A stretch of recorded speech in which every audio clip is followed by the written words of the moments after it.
Hey, Greg, I've got three for you. And the first one is just in terms of dealing with final action and leading into the final action, wondering about your frustration with it. The two plays that kind of jumped out at me were start of the second half. Royce has the ball over at the right and he decides to play a pass rather than take the shot. And then the crossover and Joseph hits it with his leg rather than maybe taking a diving header. Um, and you look at the numbers, and everything is up the flanks. Very little came out of the middle in terms of leading into that final action. Just your thoughts on those things. Yeah. First, a lot of things came from the flanks because they defend in a 4-3-3, and their three central midfielders they stay pretty central and clog up the middle of the field. So it's harder to come through the middle when the defensive midfielder is just sitting there, kind of near the center backs, and the two other central midfielders are there. So and then they're really kind of pressing, if you call it that, but they're defending kind of with one high, and so it just is there's not a lot of space to penetrate them through the middle. It's coming off the sides, trying to play combinations off the sides to get back to the middle. There's a couple occasions where we try to slip. Mickey tries to slip Marco through the middle once and overhits it. So there's a couple of moments that we miss, but by and large, again, I think when a team defends with a midfield that's overloaded in the middle defensively, then sometimes you have to work off the outsides. And to me, the issue wasn't that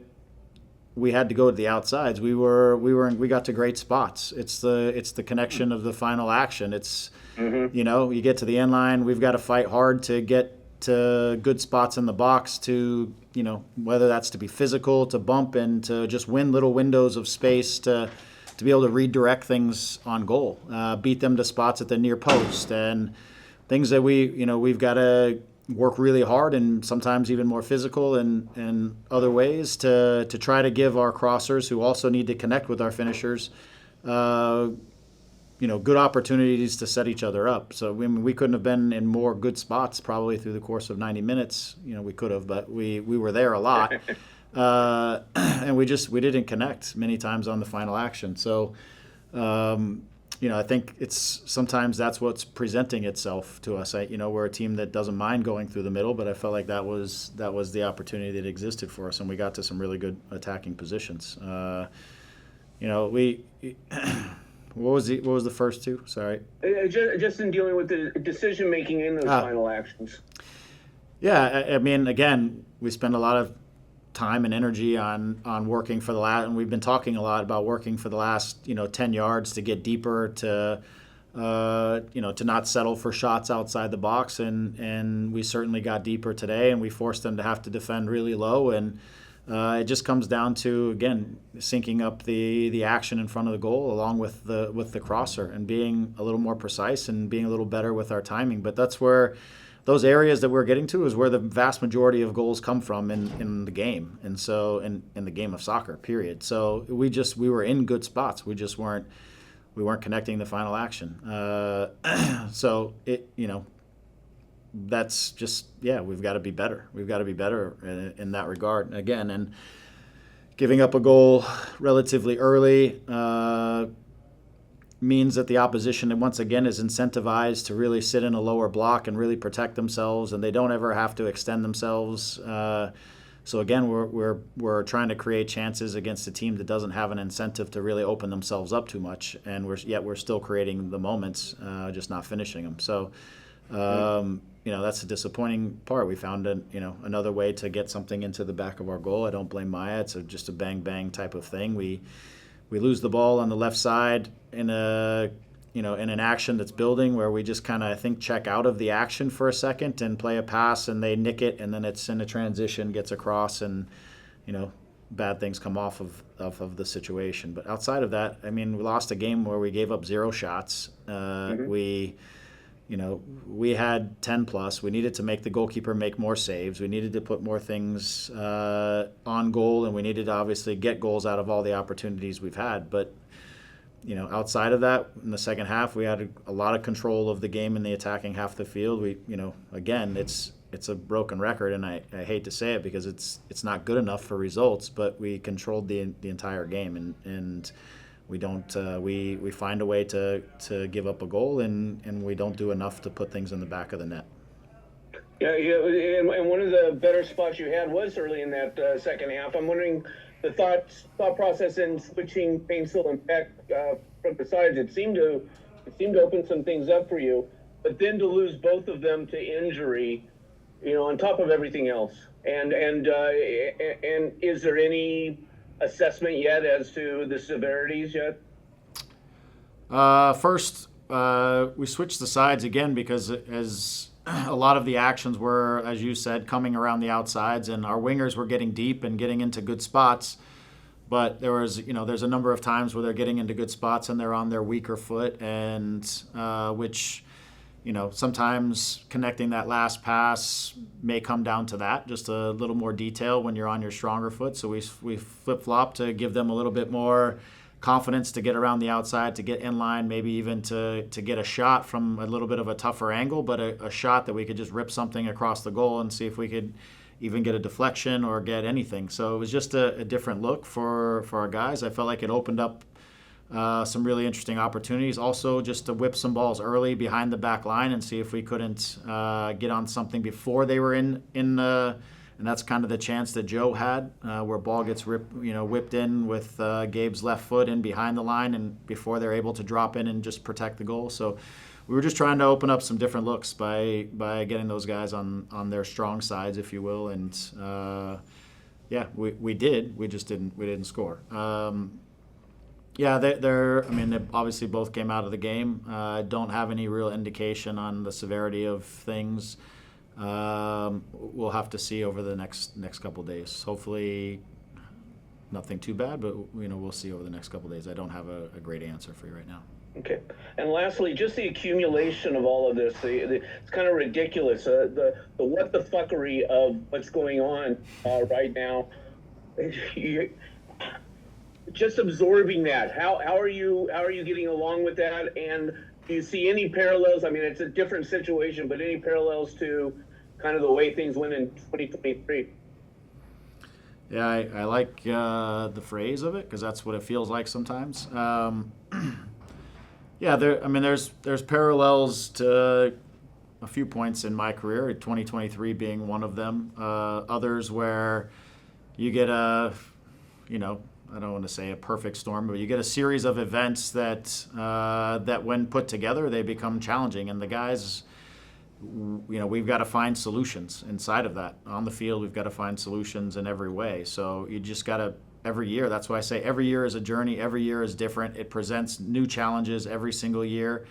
This year has provided plenty of them from the start of, after winning the championship and having to clear out some guys, to injuries, to performance stuff. There's been plenty of things. We have to, our jobs here is, as a collective group, as a team, as everybody, is to try to find the solutions even when challenges present themselves. And so far, we haven't found those solutions. We're going to keep fighting for it and keep looking at ways to build our way out of it, as we did in 2023 and other years that I was involved in tough years.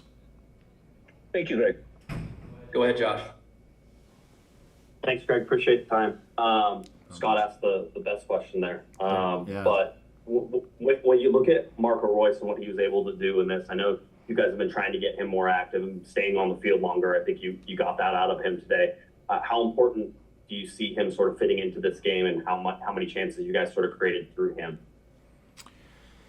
Yeah, I thought his vision, his quality, all the things that, his ability to inside the game, process the game and find solutions inside the game, it's different. That's why he is who he is and has played where he's played. And I think he was able to unlock a number of these situations for us that we then need to, I'll keep saying it, just kind of do better with the final pass. It's not, a lot of times it was the pass before the final pass was excellent pass, and it got us going in the right places.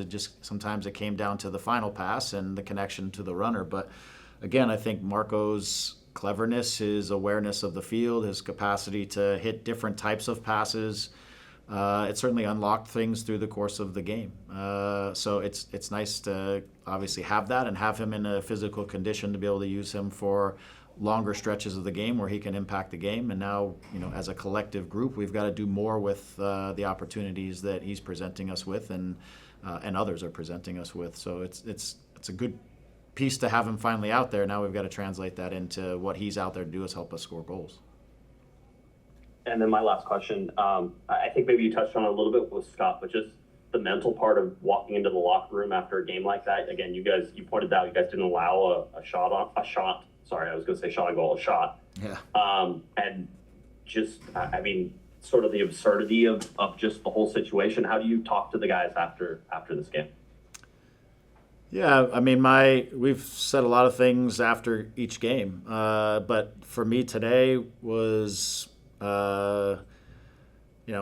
in some ways I felt for the group because I thought we played a solid game and a pretty complete game without the, when I say that, I say 90 minutes. We didn't play a complete game because we didn't put things away and we didn't connect in the final actions, but we didn't give up anything. We had control of the game. We lose the game without shots. Right now, it's a group that, every little bit of confidence matters in the group because, they're doing some good things and not getting anything out of it to show. And so for me, the message is about, it feels the way it feels. We don't accept that where we're at, We don't accept that we can play the way we played today and lose the game. Doesn't mean that we don't feel bad or we don't feel a certain way and we're angry or all these other things, but we don't accept it. We got to go back to work because we did a lot of good things, but we haven't done enough yet to put up 3 points. So it goes back to the training field and we work and we're going to work final actions and we're going to continue to work different things to keep finding solutions. It's just the character check point right now, which is, answering a difficult moment and being able to find solutions in this moment and be stronger when we come out of it. So that's the work to be done. Thanks, Greg. Go ahead, Damien. Hey, Greg. Hey, Damien. I just have a quick question on availability. We haven't seen Elijah in the game day roster the last couple games. Yeah. Is he dealing with anything? No, he's okay. He's okay. He'll start to be getting involved. We, just take a little step back with Elijah just to get him, again, a little bit more connected with the game model and things like that, and then he'll re-enter back into the group. It's been a little bit of choices when you see certain guys, they are a little more familiar with some of the game model stuff and just getting him settled in and then build him back in because we can use his physicality at times and also just settling him into a position. Sometimes he's played high for us, sometimes he's played low. So it was just taking a little step back because when he came in, for he and for Lucas, it's like we needed them to be ready on right away. And the reality is they need a little time to settle in and just be ready to go. And so he's going to be ready. He's been doing all the work that he needs to do on the training field. He's had a good couple of weeks, and as I said to him today, your opportunity is going to come again. So he'll be coming soon. All right, thanks. Go ahead, Alex. Hey, Greg. Thank you for your time. Obviously the season's going on now. Not as many games. We're going to approach the midway point of the season pretty soon. Do you anticipate maybe installing some new tactical kind of changes, something maybe different from the current system you guys have? Or are you still confident in the current game model that it's going to get the job done by the time season's over? Thank you. Yeah, look, let me just start with this. My reputation as a coach since I've come into this league is a guy who is tactically flexible, changes things, mixes things up. We did 5 different systems in Toronto. I honestly don't really believe that much in just the idea of system. It's more about movements and it's more about where spaces are and how to build overloads. And we can do a bunch of systems. I can throw 5 in the back. I can throw 2 strikers up front. We can do a lot of different things, and we've done a lot of those things over the course of the first 11 games or wherever we are now in this season.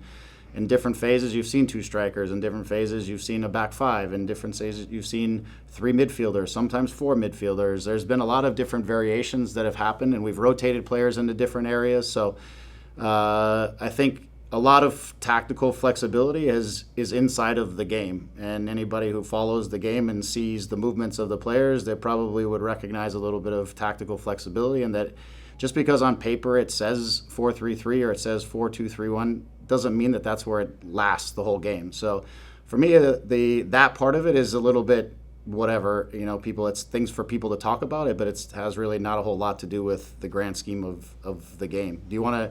It also depends. Like, do you want to defend 5 in the back if the opposition's only going to play 3 up high? Because then you have 2 center backs who are doing nothing, and then it's hard to get pressure on the ball because then you have 2 guys in the back who aren't really responsible for anything. So there's a lot of variations. We have sat a little lower. We've pressed a little higher. The reality of the day is we gave up 0 shots, and we had 10 plus 30 something touches inside the opposition's box. It's not the system. Is it the game model? You can argue whatever you want on that. It's not that. We've got to execute in the action. Creating a game model and it is about putting players into final actions where they can try to be successful and connect with each other and finish. And then guys we need to be sharper as a group, and we're going to keep working on the training field about doing that. But we dominated this game in every single way, and we didn't execute, and we gave up an own goal. So to me today, it wasn't about any of those things. We did different variations and movements inside of the game to try to unlock.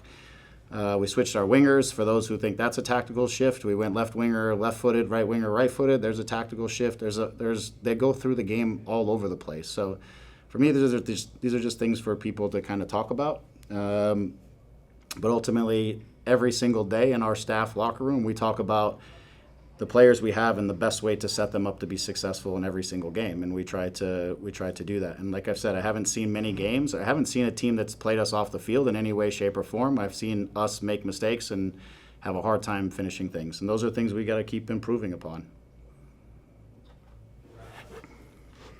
And we'll wrap up with Sophie. Hi, Greg. The team, no doubt, on paper is talented. Do you feel like you touched on it before, but do you feel after 11 games, they're the ones that cross the white lines?